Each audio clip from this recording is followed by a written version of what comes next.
Mesdames et messieurs, votre émission d'analyse de l'actualité nationale et internationale de retour chez vous après une pause, un break d'un mois environ pour reprendre de plus belle, et nous tombons justement à un moment très riche en sujets. Un deuxième navire chargé du pétrole brut nigérien à Semekodji a pris la mer pour la Chine. Certains pensent que c'est un signe qui démontre au mieux en tout cas que les choses s'arrangent, aussi petitement soit-il. Elles s'arrangent quand même par rapport aux relations difficiles entre les deux pays, alors même que d'autres pensent tout le contraire. Nous allons en dire deux mots. Deux mots aussi au sujet de cette actualité plus politique que judiciaire, l'arrestation de Steve Amoussou, que vous connaissez très bien sous le pseudonyme de Frère Rouvi. Le célèbre chroniqueur qui a du succès sur les réseaux sociaux est désormais détenu à la prison civile d'Akpro-Misrete. Il a été enlevé ou arrêté ou rapté ou pris en otage.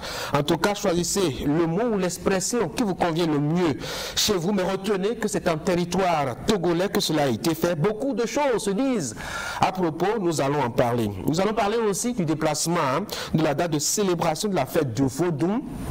Eh bien, le Parlement a voté récemment une loi qui conforte désormais la célébration du Vodou sur plusieurs jours. On verra bien quel peut en être l'intérêt. Voilà un peu les sujets qu'on va évoquer pour ce numéro de la reprise de votre émission. Ce qu'il fallait démontrer avec notre analyste que vous connaissez très bien, Alice Carlos Soki. Alice, bonjour. Bonjour Tanguy. Alors, les sujets, il y en a beaucoup. On va commencer par lequel?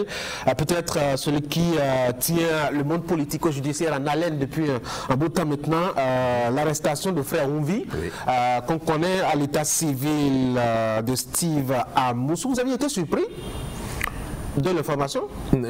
J'avoue que j'ai été un tout petit peu surpris quand même, parce que Frère Rouvi, c'était une voix. Et un visage totalement anonyme. Donc on ne connaissait pas le visage, on connaissait la voix, on connaissait les chroniques, on connaissait la verve, on connaissait la qualité rédactionnelle et de diction, mais on ne savait pas que derrière cette voix, il y avait une identité qu'on pouvait identifier au point d'aller même jusqu'à mettre la main sur son auteur. Donc moi, personnellement, oui, j'avoue que j'ai été un peu surpris parce que je me disais que Frère Rouvi s'était donné les moyens de travailler dans l'anonymat le plus complet et qu'il avait pris des dispositions pour ne jamais être reconnu. Mais il a été juste pris à côté, mettons quoi, à 120, 130 km à peu près de Cotonou, le pouvoir qu'il critiquait ou qu'il critique dans sa chronique. Oui, bon, ben, moi je m'en tiens un peu à l'analyse critique que je fais personnellement et qui me fait dire que s'il a été arrêté à Lomé, on ne le sait que parce que lui-même aurait relaté son arrestation à ses avocats qui, à leur tour, l'ont relayé sur les antennes et sur les réseaux. Alors, est-ce que c'est véritablement ce qui s'est passé? Très honnêtement, moi j'attends encore. Oui, mais si le gouvernement ne se prononce pas, qui ne dit rien consent? Parce que c'est quand même une actualité assez sérieuse pour que le gouvernement se taise sur près de 2 semaines. Non, le gouvernement ne se tait pas à dessein, mais je pense que c'est un sujet qui est traité avec une façon très particulière, d'autant que si on s'en réfère à ce qui se passe de l'autre côté de la frontière, on a beau scruter, il n'y a pas de version officielle, il n'y a pas de version officieuse, il n'y a même pas de supputation sur les réseaux sociaux du côté togolais. Donc, s'il n'y a rien de part et d'autre, on ne peut s'en remettre finalement qu'à la version de l'intéressé qui... dont vous doutez, visiblement. Ma vocation première est de douter de toute information qu'on me donne sans que je le demande, sans que je la demande du moins. Et donc, que ce soit l'intéressé qui... non, même pas l'intéressé, c'est déjà ces soutiens qui, depuis l'étranger, ont alerté sur les réseaux sociaux et qui ont donné déjà cette version-là Bon, à partir du moment où c'est venu des personnes que ça arrange de dire les choses de cette façon, moi je ne dis pas que c'est faux, mais il faut véritablement une version officielle, qu'elle soit du Bénin ou du Togo, au moins pour nous situer, ou alors que ça provienne d'un organisme neutre pour que nous puissions être véritablement édifiés. Bon, ça, c'est alors, je dois dire, cet aspect du sujet, que ça pourrait compromettre des relations diplomatiques entre les deux pays, les relations de fraternité entre les deux pays, si effectivement l'homme avait été surpris et embarqué à Lomé. Moi, je serais très étonné que le Bénin, par ses services spéciaux, décide d'aller prendre un citoyen sur le territoire togolais à l'insu totale des autorités togolaises et de la police togolaise. Moi, je trouve que ça serait un dangereux précédent et je ne pense pas que le Bénin soit capable d'aller créer ce genre. Le Bénin n'en a pas les moyens, pardon, ou le Bénin peut être empêché par quelque raison que ce soit. C'est un peu comme si l'enfant du voisin entrait dans votre maison et allait se réfugier dans votre chambre. Son père ne peut pas, ou sa mère ne peut pas entrer dans votre maison sans votre autorisation parce que son fils s'y est réfugié et aller le chercher sans rien vous dire. Oui, mais on a vu des généraux marcher, j'exagère hein, quand je parle de marcher, on a vu des généraux nigériens marcher pratiquement sur le Cotonou pour venir dire 2 mots à Mathieu Kérékou dans ce pays. C'était sans son offusqué.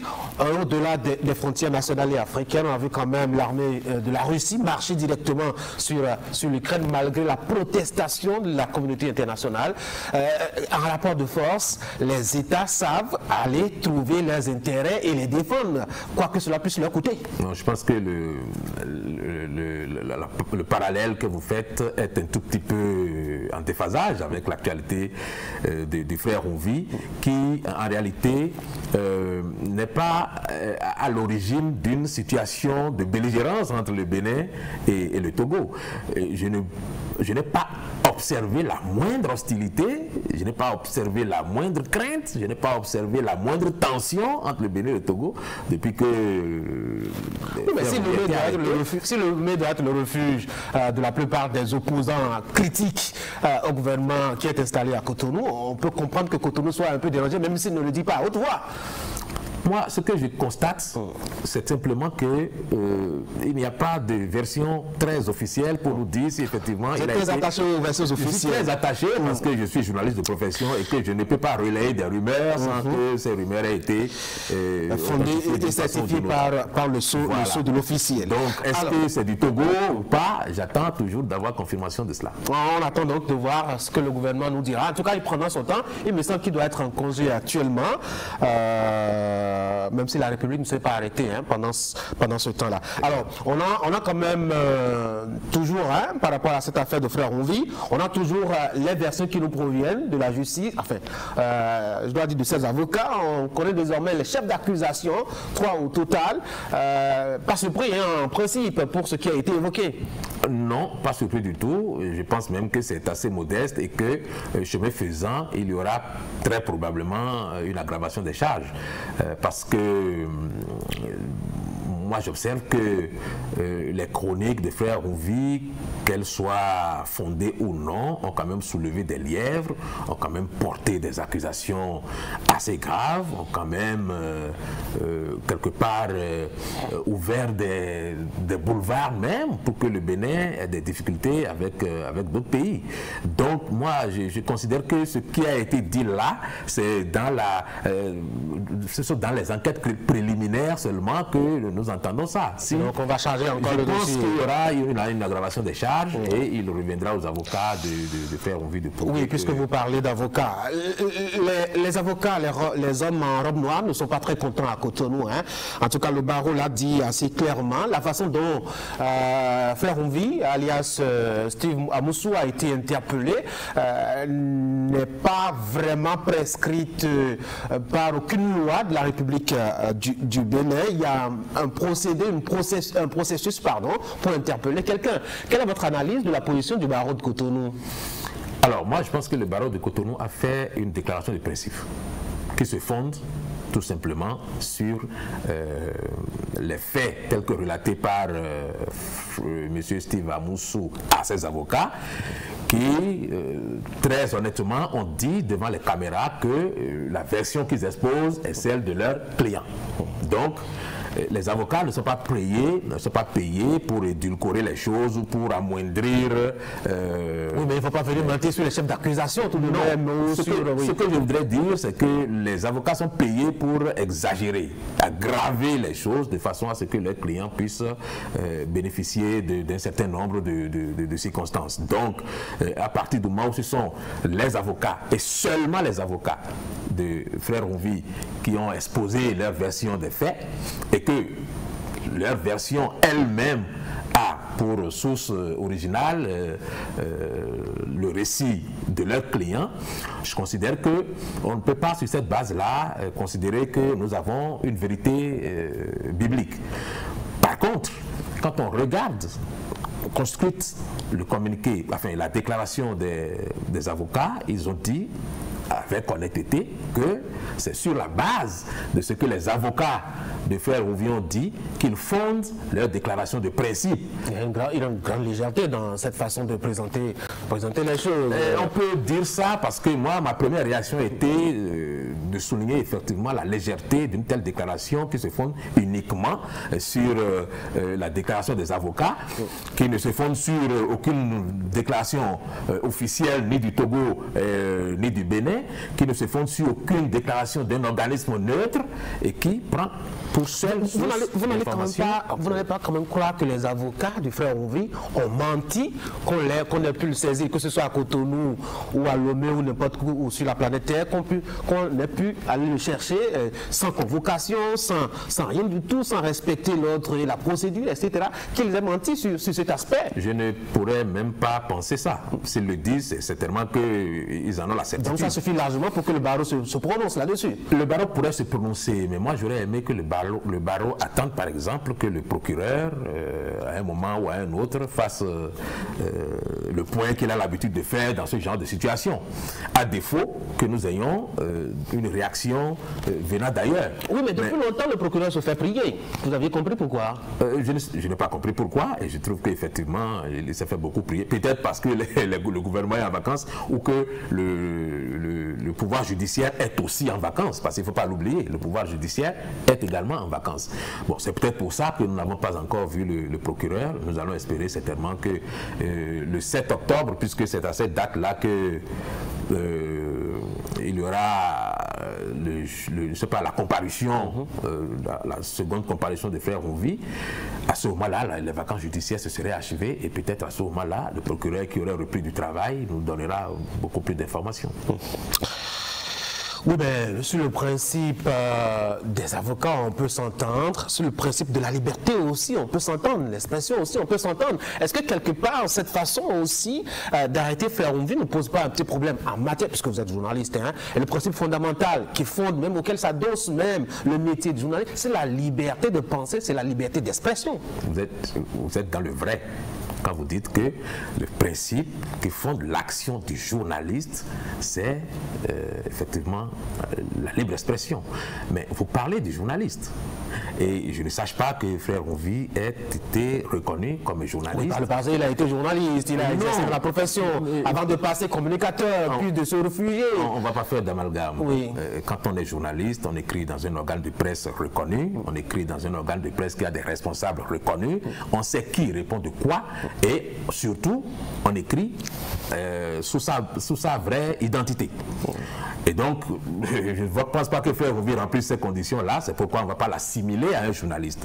Mais maintenant, en tant que citoyen, je considère qu'il n'y a pas de raison d'aller saisir un citoyen d'une manière cavalière, de le kidnapper pratiquement, de le ramener malou militari au pays, sans l'avoir convoqué, sans lui avoir donné la moindre chance d'être au préalable convoqué et écouté, sans lui avoir donné la moindre chance de se conformer aux règles en vigueur en la matière. Bon, mais maintenant, est-ce qu'il y a des situations exceptionnelles? Je pense que oui. Est-ce que nous avons ici un cas où l'intéressé a été traité de façon exceptionnelle? Je pense que oui. Est-ce que c'est légal? Je n'en sais rien. Mais toujours est-il que quand on analyse au fond, vous savez qu'il y a des notions de droit qui parfois échappent à la logique générale. Quand on parle de la raison d'État, par exemple, c'est un principe qui, lorsqu'il est évoqué, on peut marquer sur toute la liberté possible. Lorsqu'il est évoqué, la loi est mise en marge. La légalité est marginalisée complètement. Les principes de droit, d'éthique et tout ça sont marginalisés devant les raisons d'État. Or, qui est-ce qui évoque la raison d'État? C'est celui qui a été mandaté pour défendre la République en cas de problème de cette nature. Alors, c'est pourquoi je pense que Patrice Talon a été souvent vitriolé par le frère Ouvi, qui a porté des accusations d'une certaine gravité.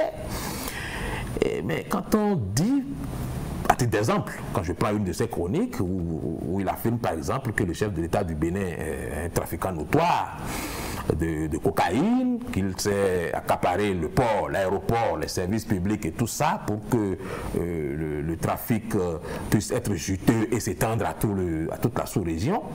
Quand il le dit, il a peut-être raison de le dire parce qu'il a des preuves. Je n'en sais rien du tout. Le professeur nous le dira. Mais c'est qu'en disant cela, il jette l'opprobre sur le chef de l'État, mais en même temps, il jette l'opprobre sur le pays. Et c'est là où ça devient un peu subtil.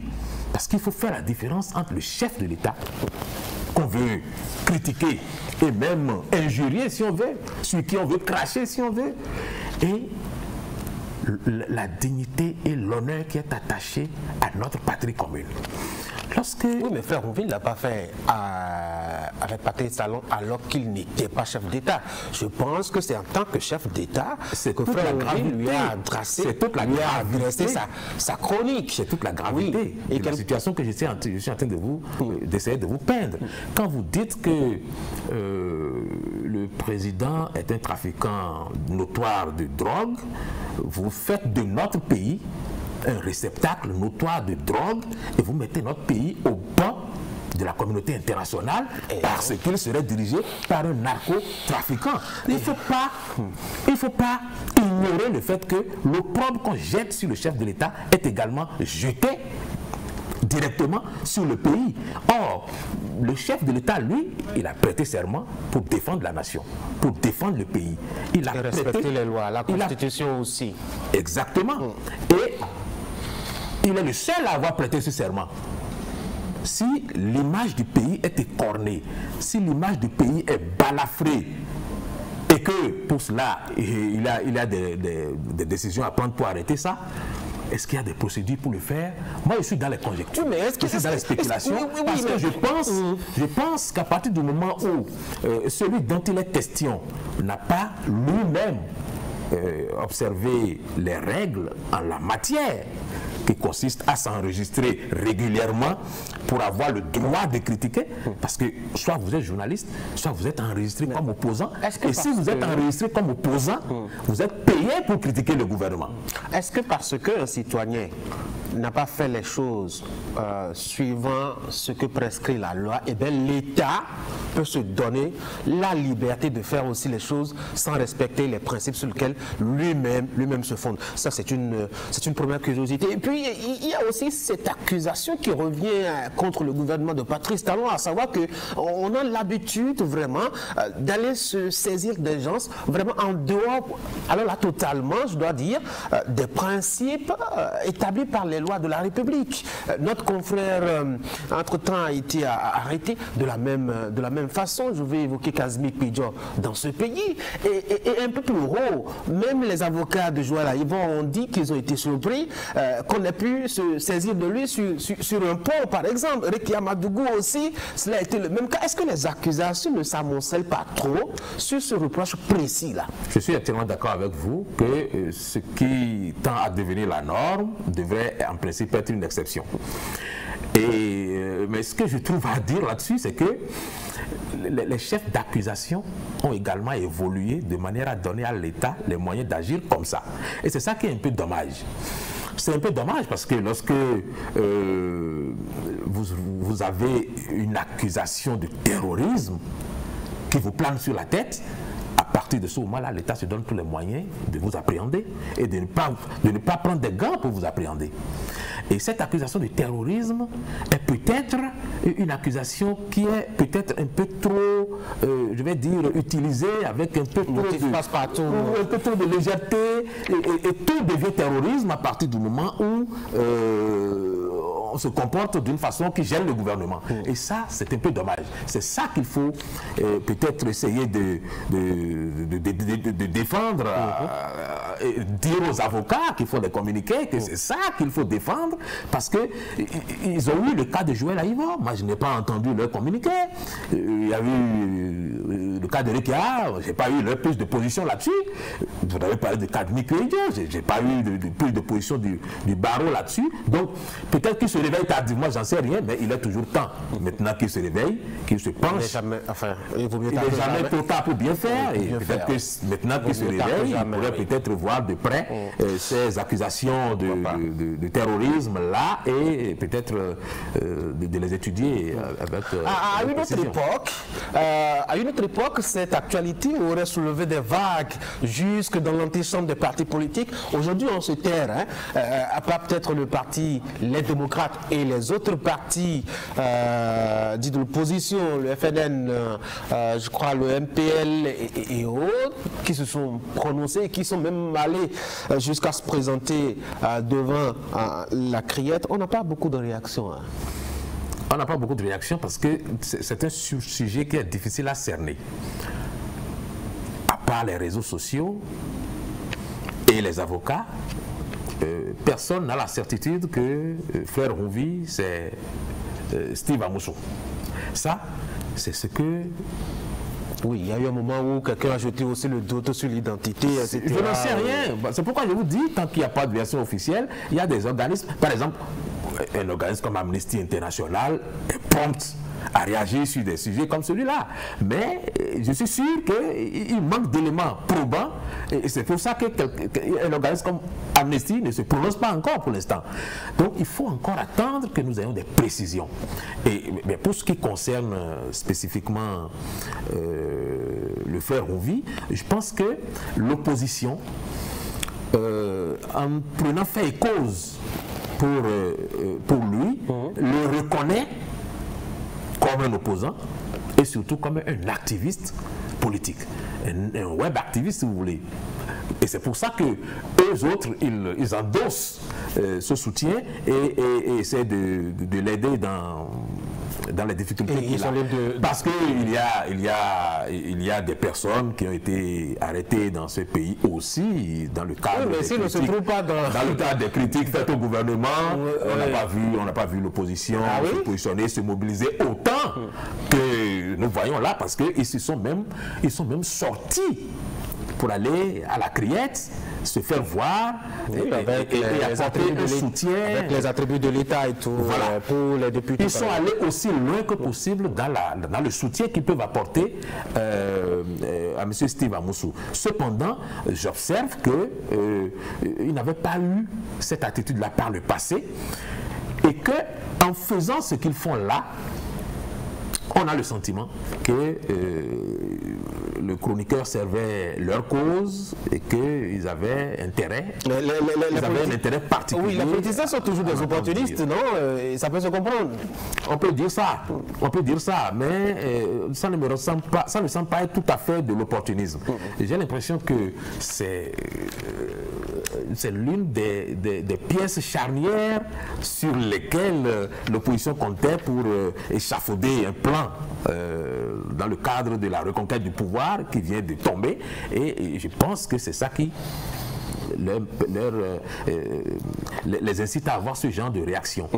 Donc on va dire, ils ont le droit de soutenir, mais nous sommes aussi dans un état où le pouvoir judiciaire est séparé du pouvoir exécutif et de tous les autres pouvoirs.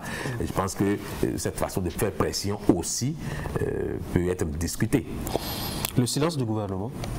Ah ben, le gouvernement n'a rien à dire. Ah ouais? Ah non, le gouvernement n'a absolument rien à dire. Qu'on arrête un citoyen de cette façon-là, un citoyen qui d'ailleurs a sa plume tout le temps trempée dans son encrier, rien que pour parler de lui et de ses erreurs. Un gouvernement peut être aussi indifférent que ça, malgré le gouvernement que cela. Le silence n'est pas de l'indifférence. Le gouvernement ne peut pas être totalement étranger à l'arrestation de M. Yamoussou. Ce n'est pas possible.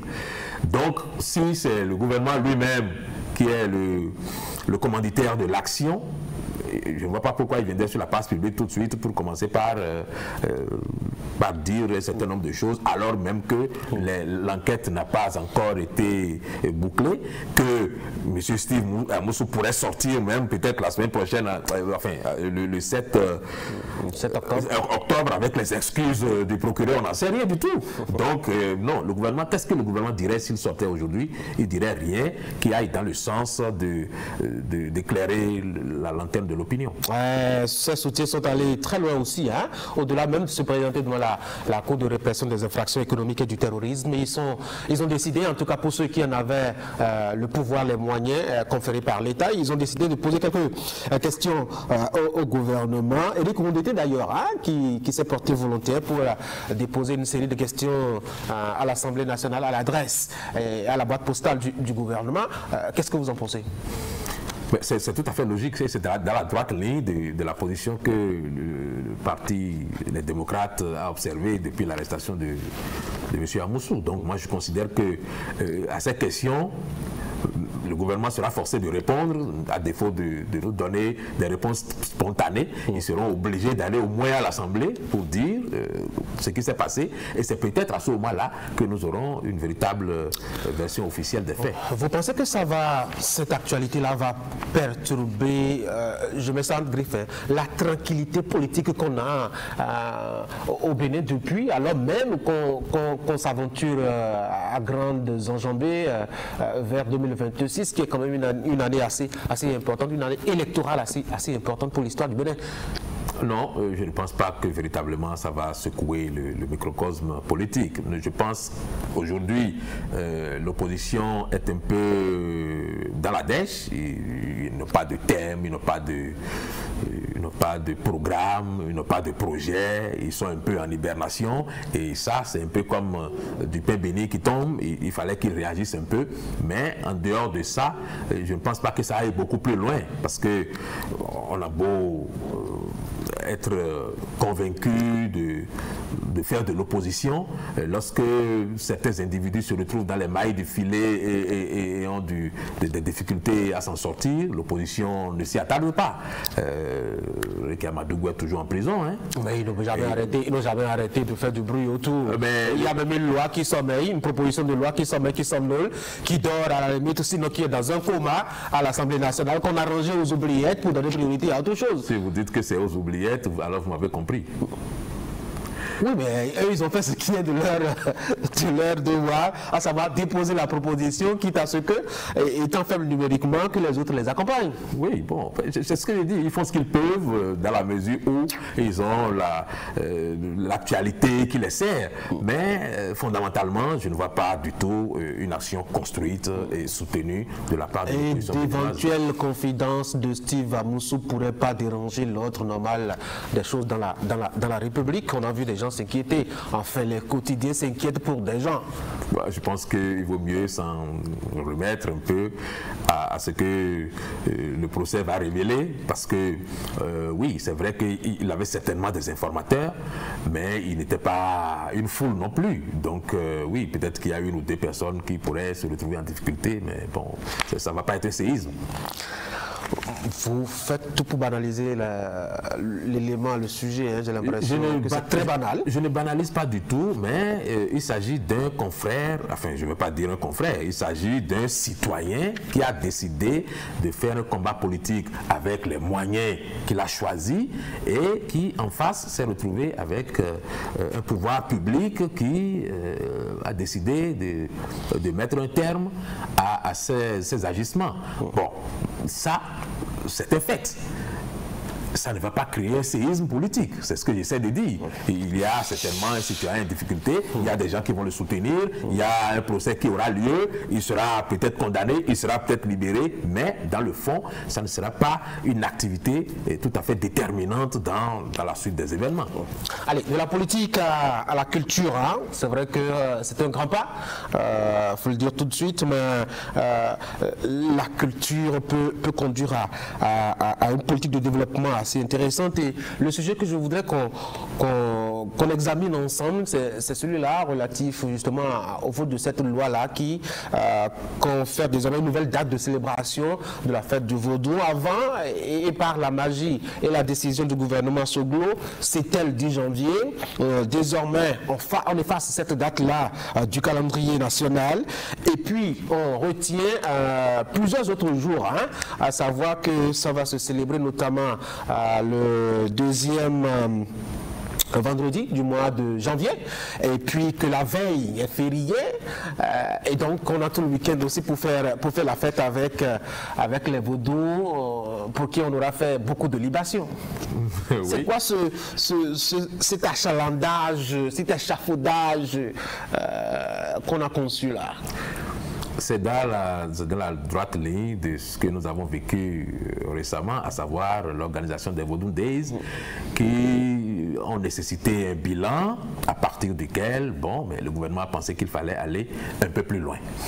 Aller un peu plus loin, c'est quoi? C'est synchroniser un peu tout ce que on a pu faire pendant cette période-là, de manière à ce qu'on puisse circonscrire en quelques jours toutes les activités qui sont liées à cette célébration culturelle du Bénin, culturelle et cultuelle.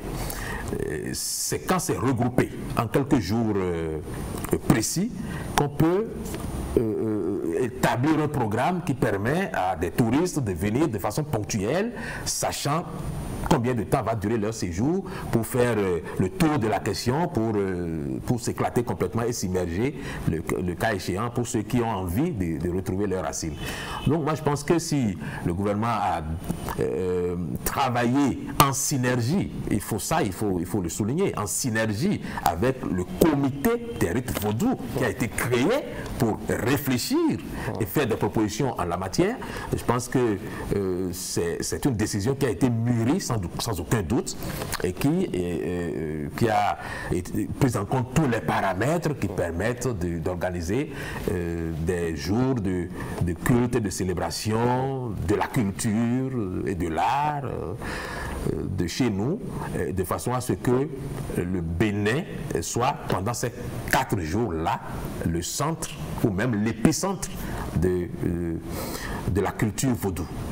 Donc moi, si vous voulez mon avis, si ça n'existait pas, il fallait le créer. Mais il fallait commencer déjà par nous faire un petit bilan de Vodou Days de façon officielle. On n'a pas une idée très précise de ce que les Vodou Days nous ont coûté à peu près, quelles sont les entrées en griffe qu'on a pu faire. Quand je parle d'entrée, ce n'est pas forcément pécuniaire, c'est aussi d'autres aspects de la chose.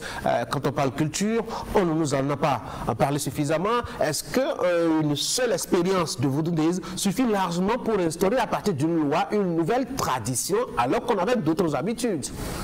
Nous ne savons pas exactement ce que les Vodou Days ont pu révéler de l'organisation et de la suite que nous connaissons aujourd'hui. Et je suis tout à fait d'accord avec vous qu'il n'était pas normal que nous soyons tenus dans l'ignorance de ce point exhaustif qui nous auraient permis de savoir si cette première organisation avait véritablement donné des raisons de croire qu'il fallait les étendre sur les 4 jours que nous avons aujourd'hui. Si c'était possible, je pense qu'il serait une bonne chose, que ce serait une très bonne chose que les services concernés soient encore, on va dire, instruits, ou instruits du moins, pardon, que les services concernés soient instruits pour nous faire un bilan des Vodou Days, parce que ce bilan peut évidemment nous inciter tous à croire en ce que il y a de bonnes raisons pour que désormais, lorsque ces fêtes-là sont célébrées, que nous ayons véritablement à participer, sachant tout ce que le Bénin gagne. Le Bénin en tiré, et nous-mêmes d'ailleurs aussi, hein, directement ou indirectement. Vous avez compris pourquoi est-ce qu'on a fait l'option d'une loi pour instaurer justement cette nouvelle tradition, plutôt que de passer par, c'est pas moi, un décret, comme on l'a fait d'ailleurs pour les nouvelles conditions de funérailles, d'enterrement au Bénin.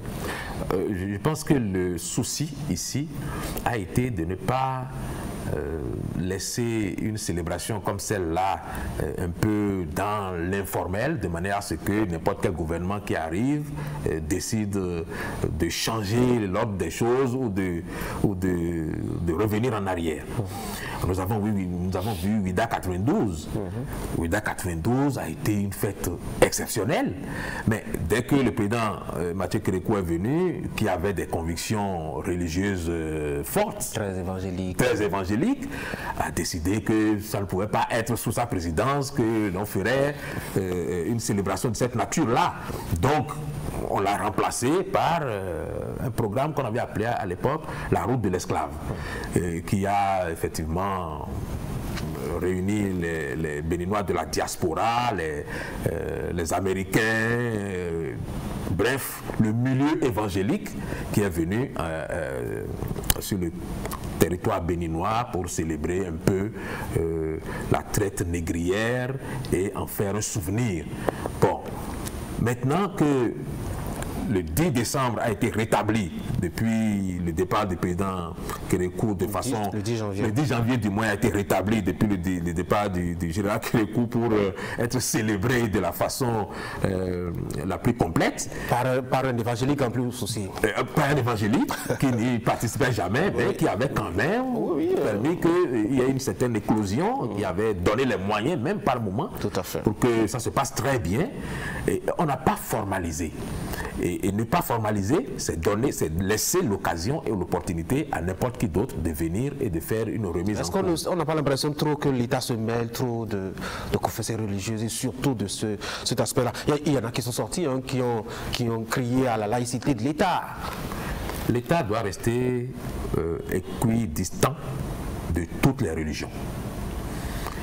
Et lorsqu'on considère la religion vaudou, moi, je vois dans tout ce que l'État fait autre chose qu'une promotion de la religion vaudou.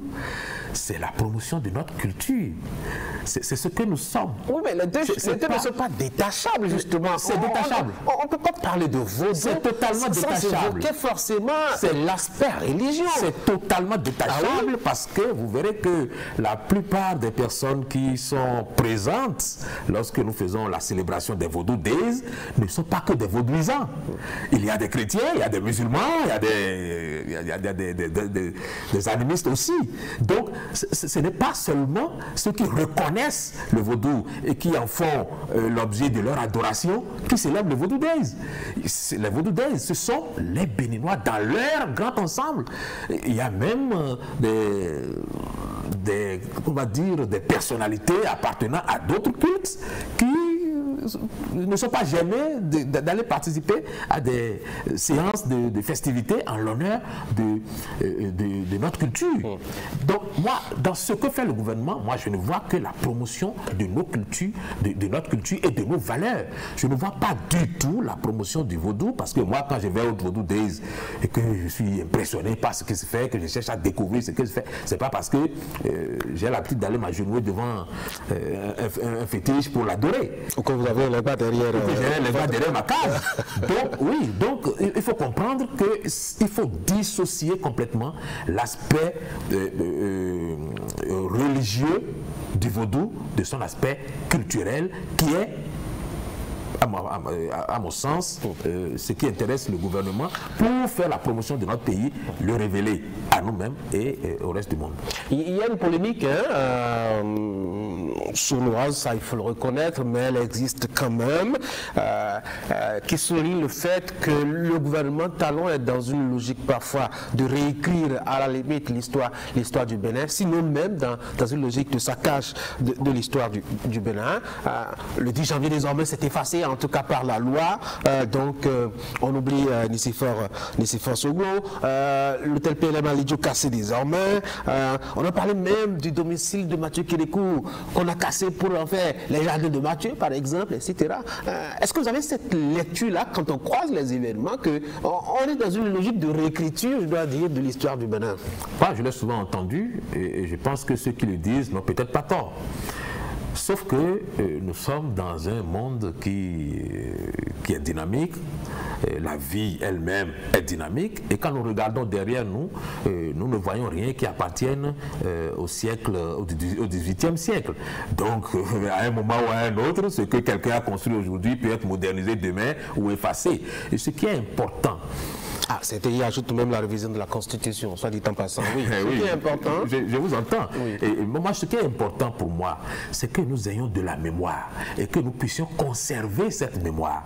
Aujourd'hui, avec les nouvelles technologies de l'information, on n'a plus besoin nécessairement de laisser un bâtiment comme celui ayant habité Mathieu Kérékou pour que les gens s'en souviennent. Ce bâtiment, quoi qu'on dise, a un délai de vie et on a beau le réhabiliter, il arriverait un moment où il ne sera plus là.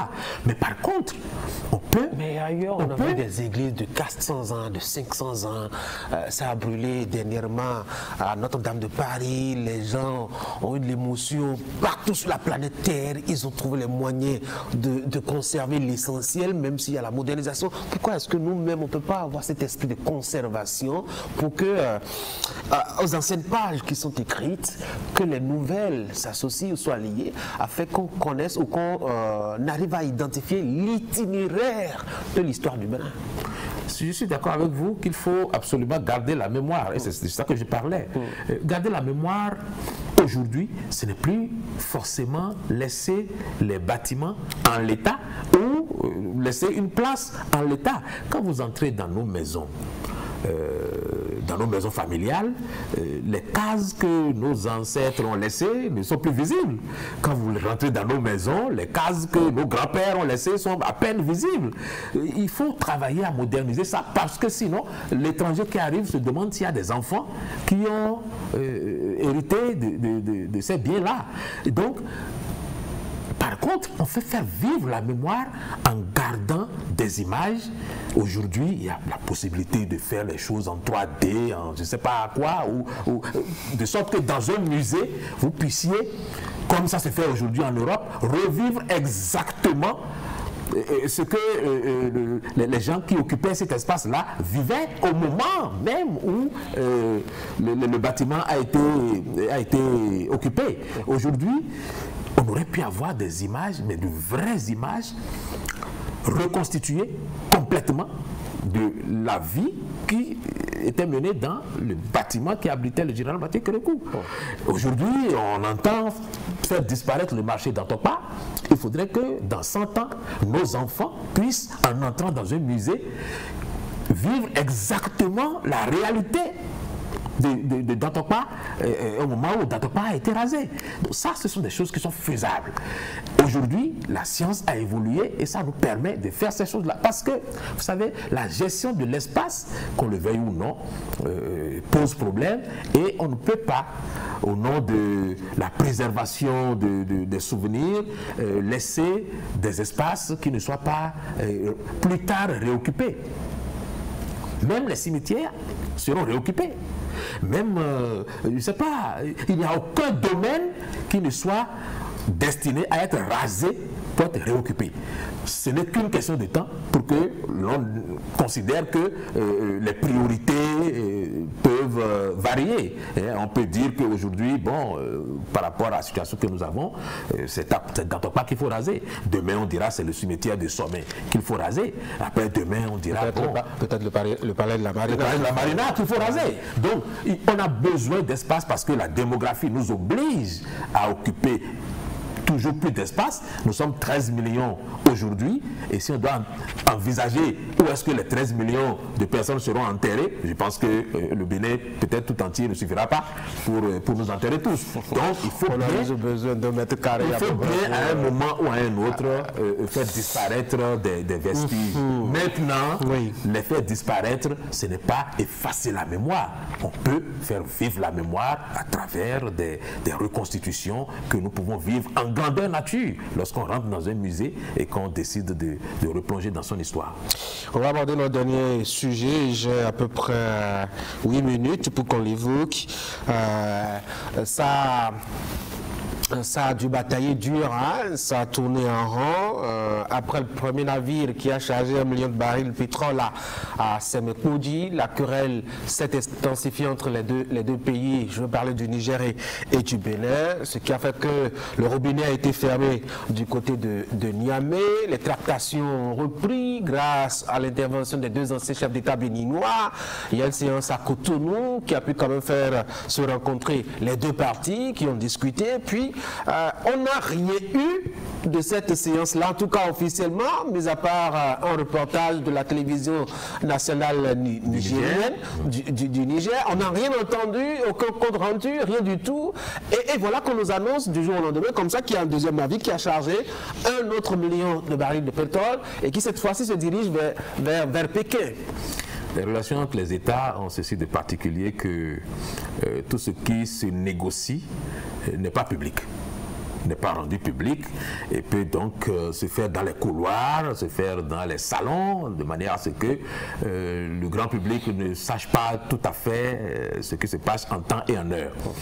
Aujourd'hui, nous avons une situation qui laisse présager des dégels entre les pays concernés, entre le Bénin et le Niger, parce que lorsqu'un navire vient charger, et que tous les problèmes qu'il y avait eu par rapport au contrôle au niveau du compteur, par rapport à la représentation d'une délégation du Niger qui ne pouvait pas venir officiellement, mais qui pouvait venir officieusement. Aujourd'hui, nous ne savons même plus si quelqu'un a contrôlé, s'il y a eu un compteur qui a été... S'il y a eu un litre de moins, un litre de plus. Si les 11 000 barils qu'on dit que le Bénin volait ont été volés finalement, on ne sait plus rien du tout ça. On sait simplement qu'aujourd'hui, le pétrole coule à nouveau et que un pétrolier est venu charger à Cotonou. Cependant, cela ne nous dit pas que les valves ont pu être ouvertes au niveau de Niamey. Peut-être que c'est,